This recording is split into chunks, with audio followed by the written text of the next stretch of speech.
How is it going every day? We are up another unit, one of Alistair's units, to get the gearbox for the escort. So this is Sunday. What time is it?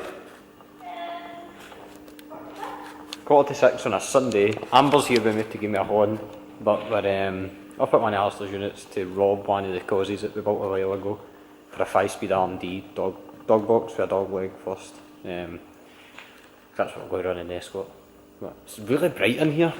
It's fucking awesome, man. It's because normally doing it at work, it's like dull, if you know what I mean. It's really dull. So it's really bright in here. I'm enjoying it. But the thing is, we need to. This is on the second floor. I don't know if you can see that or not. So I need to watch how I jack the motor if I take it. But he's got other motors jacked up here, so it should be fine.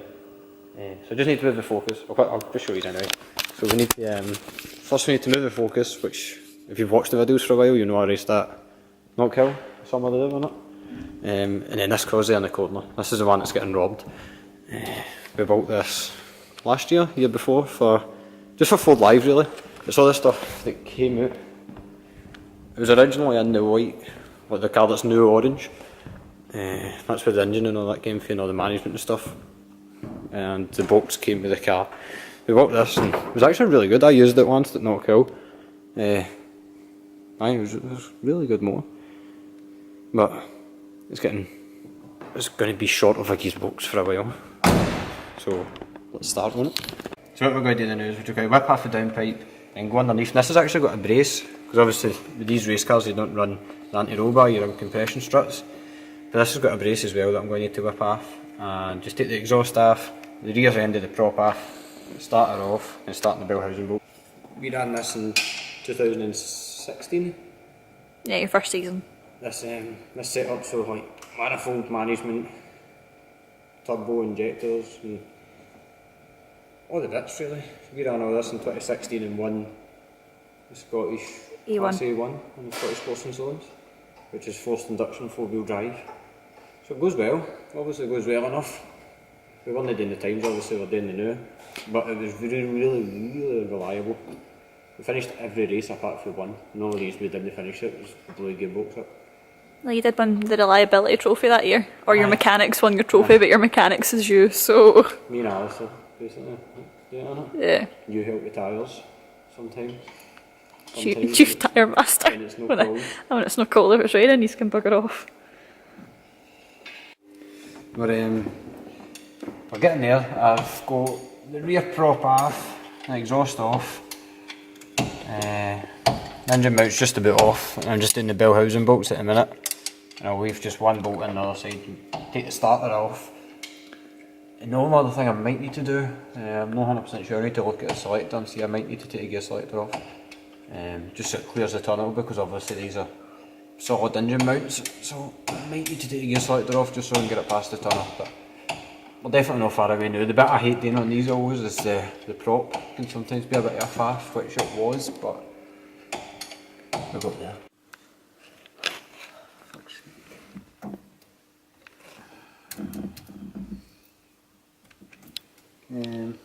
Let's see, just like the torch is sitting in there. Can you grab the torches? It's just on the somewhere. Oh, I see it. So what we're doing is we've got one bell housing bolt left in, and that's actually about it. Can you hold that again please, if you can? But it looks like the gear selector's going to catch, so I'm just trying to take that out at the minute. It's just this one circlip, but again, because we're no... Right, where it going? Because we're no at the garage, it's no ideal. Because we're up here, I've not got any tools apart from what's in my bag. I've definitely not got circlip pliers with me, and this is all I could find downstairs. No the best. Definitely not the best. As you can see, we got it out. It's a bit of a faff. That's what it's talking about. It's just the one wee circlip and then the selector just pulls out. And obviously on the standard box there's like a pin goes through it, and it can be a bit of a faff trying to trap the pin out. But that's actually very similar to the one that was on the Quaife dog box that we used to run back in 2016. But the Quaife box definitely wasn't strong. It definitely wasn't as strong as one of these R&Ds. You okay? Aye. That's awesome. Woo! Who did that? I would say that was easy, Scott. So that's the box out. Amber managed to give us a wee horn there, so I'm just going to stuff the hole up so we've not done any of the oil at it, and then try and work our way out for the motor, and then that's it, shoot it in. We just need to get another gearbox for this motor obviously, but that will happen before Let's the give it year's your out. old one. That's shit. How's it going? So this is Wednesday we're on to. I've not really had a chance to do much for the last couple of days, so just struggling a wee bit, just running out of time, just been really busy. So what we're going to do, I was trying to find out the gear ratios. I know the guy that used to run the car that this box came out of. It's actually my pal Gary, so I texted him and to try and find out what the drop gears were in this box, but he wasn't sure. He said it was sent into Barra to get rebuilt, and then went into the car, and I think the car just got sold since that. I don't think it's really ran much. That's maybe why the box felt so nice, if you can remember me saying that a couple of videos ago. But I was trying to find that out, and then like an idea, I looked at the box, and on the side of the box it's wrote in pen 1 to 1, so I'm going to need to change the drop gears in it. Obviously I've done that before in the channel, so you've maybe seen it before if you've watched some of the other videos. If no, I'm going to show you anyway, so hopefully you enjoy that.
So this is the next day, and obviously I've got this one stripped. Right, I've got this one stripped. I've just put the bearing back in it because I'm going to keep all the bearings since this box was rebuilt, and I'll just use all them. It should be a lot nicer than what is coming to this.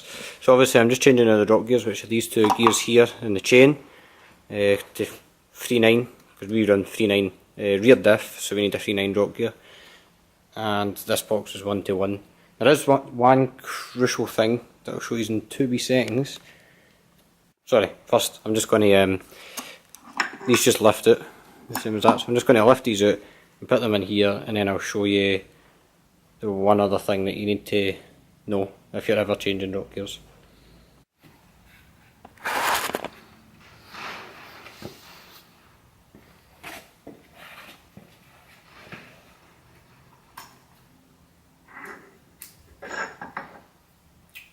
Obviously you need to remember what way these go.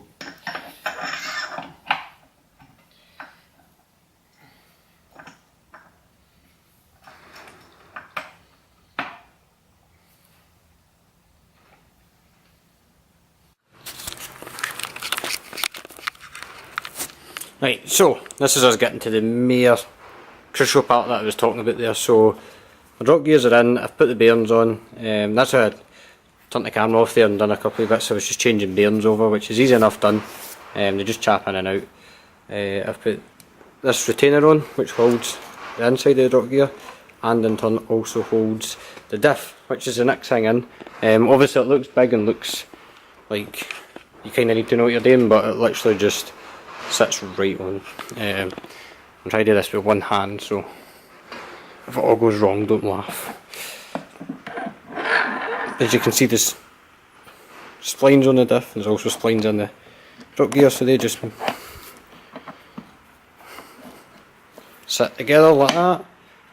There's a wee shim sits on top, and that's you. It's as simple as that. So that's in the diff fitted. The next and last part is, because you've now fitted your 3.9 drop gear, the gears are obviously different sizes, so the chain sits further in, and as you can see on the old gearbox, sorry the camera's not focusing that great, but as you can see that's obviously where it should be to, and the rest of it's all been machined down just so your chain doesn't touch it, so your chain clears there. That's obviously quite crucial, and obviously this box hasn't had it done because this has been running 1-to-1 gear ratio, so I'm going to need to machine that down. We used to have a tool for this and I can't find it for the life of me. I might see Alistair in the morning and see if he's still got it, or if no, we'll just hit it with the grinder and take a bit off it. It doesn't need to be beautiful. And it's just a case of putting this end plate back on the box, and that's it. Box on the engine, put it in. So, no far away.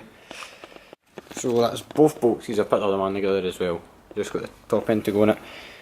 And as you can see, this is the one we're using, and we didn't have the tool. Alistair gave the tool back to whoever had a line it after, so I have just created greatness here with the grinder. That's mint. That is ready to go in, I would say. Oh, as ready as it will ever be. So, gotta go ahead, just get this fitted, and then that's the box ready to go in.